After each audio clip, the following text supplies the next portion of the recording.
you create for yourself a marketing opportunity to say, hey, Mm. look, I'm investing in your repair. We're investing in your car. And it's a lot easier to sell yourself to your customer base when they can see that you care about making their car correct.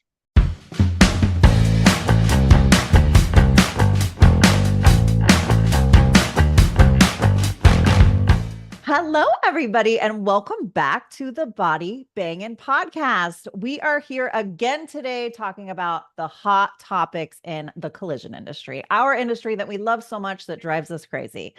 So, if you're watching this on YouTube, make sure you subscribe so you don't miss any episodes. And if you're listening on Apple Podcasts or Spotify, you can also click that follow button. That way, it'll queue up for you next time you want to go listen to something good while you're driving or at the gym. Good material to kill some time. So, today we have somebody on that we've been trying to get together and do this for a while. B, we're going to talk about a topic that really needs more attention in the industry. So today I've got Alex Stapleton on. Hello, Alex. Hey, Mickey. Hey. So everybody, do you know Alex? I think a lot of you guys do. Alex is with Spinisi and he is the North American Sales and Marketing Director. Did I get that right? You Was did. all Nailed it. right. That was a little bit Yeah. of a mouthful, but I think I got it. Okay. So you're here. Welcome. Thank you. Happy to be here. Yes, I'm happy to have you. So I know a lot of you guys use Spinisi equipment. I'm from across the pond, um, in your shops, and we love it. And one of the things Alex and I were talking about was pre-measuring because it is something that's so important. And don't turn this podcast off because you're like, yeah, yeah, yeah, same old thing. Listen, I'll quote Mike, my good buddy Mike. Listen with the intent of being influenced. Have you heard that before, Alex? It's a good one. Every trade show we go to, Mike's there giving a sermon. So That's I've heard right. I've heard Mike speak on this a few times. So, from your perspective, why are people? Let's ask this question first. Why are people not doing pre-measuring? What is the issue? Uh, I mean, as an industry, we're so big, we're sometimes slow to move. I mean, pre-scans started in the 90s and it was the 20 teens before it became popular. So like that's such a just simple process and Hmm, it took that long to really catch on true. countrywide.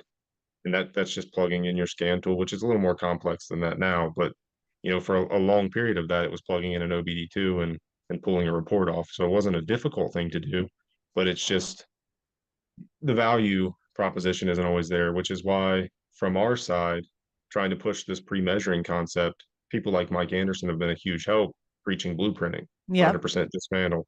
Because if you don't have all the information in the front on what you're trying to fix, how can you properly assess and repair your damage? Mm.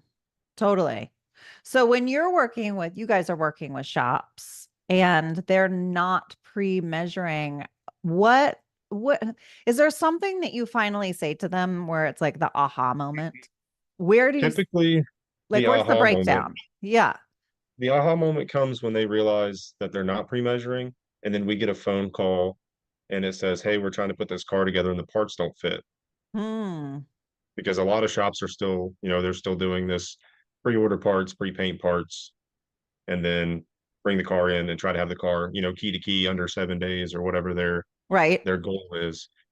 So without that blueprinting step and the pre-measurement step, because I don't care how long you've been in this industry, you likely can't see 6 or 7 millimeters with your eyes, Mm-hmm. and that amount of damage can cause some fitment problems. Mm-hmm. Now, typically the aha moment comes when it's 14 to 20 millimeters of damage that was hidden somewhere that didn't get caught in a blueprinting or pre-measurement process. So now they have these painted parts and they're not sure how to get this car back on the road Mm. because it's supposed to go home tomorrow. Right. So after we go in and we try to help them with that situation, we show them what needs to be repaired or replaced. Then they're usually believers in the pre-measurement process because they don't want, we're slow to react in the industry, but we're pretty quick learners. So Mm-hmm. when we have the big problem, typically we will repair it and fix it afterwards. So that's Right. where I see the aha moment is after there's already been a mistake. But Hmm. ideally, we just fix it and we not have the mistake to start with. But That's too easy. right, right, glass half full. Yeah, exactly. Okay, so I'm thinking when I do a lot of talking with shops. We talk about a lot of different stuff.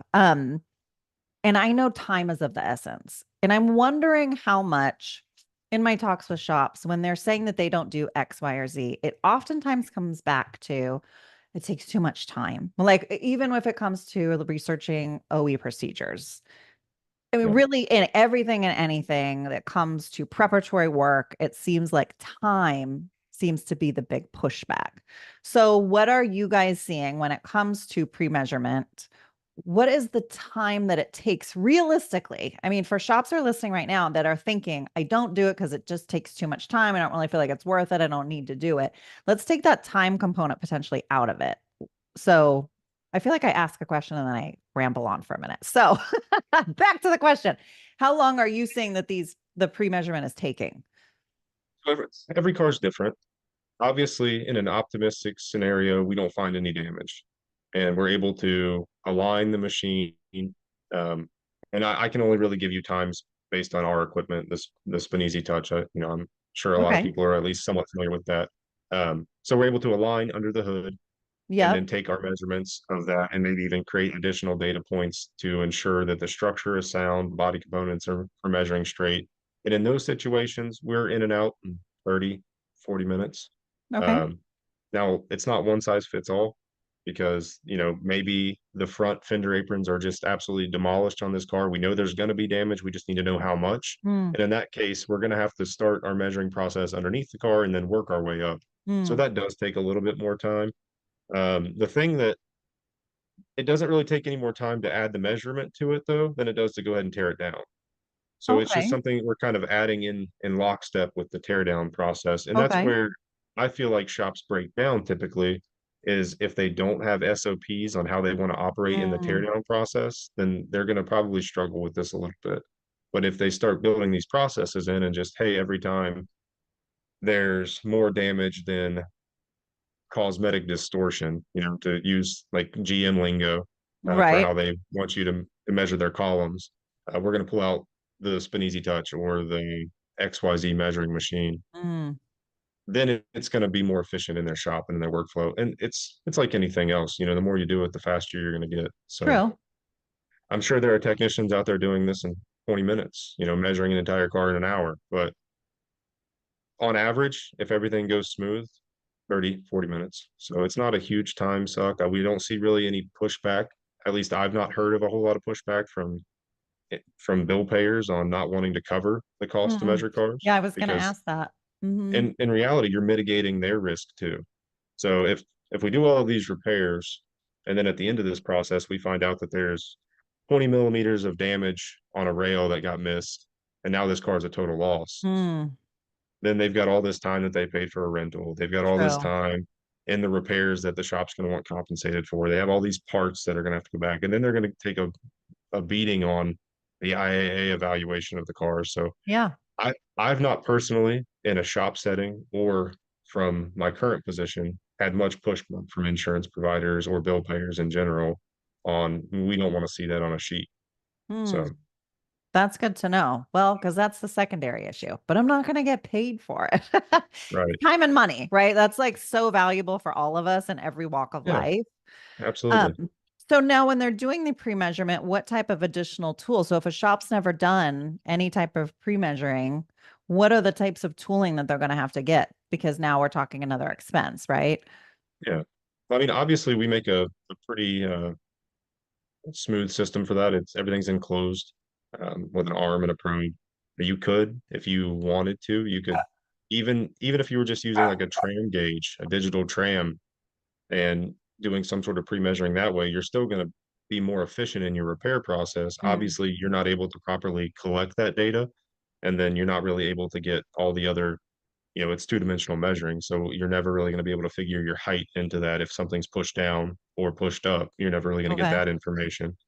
But there's a lot of different ways to pre-measure the car. A three-dimensional measuring system is going to be the most efficient. It's going to be the fastest. And then Right. you have data to support your repair decisions. So, I mean, that's Right. ultimately what we're trying to accomplish here.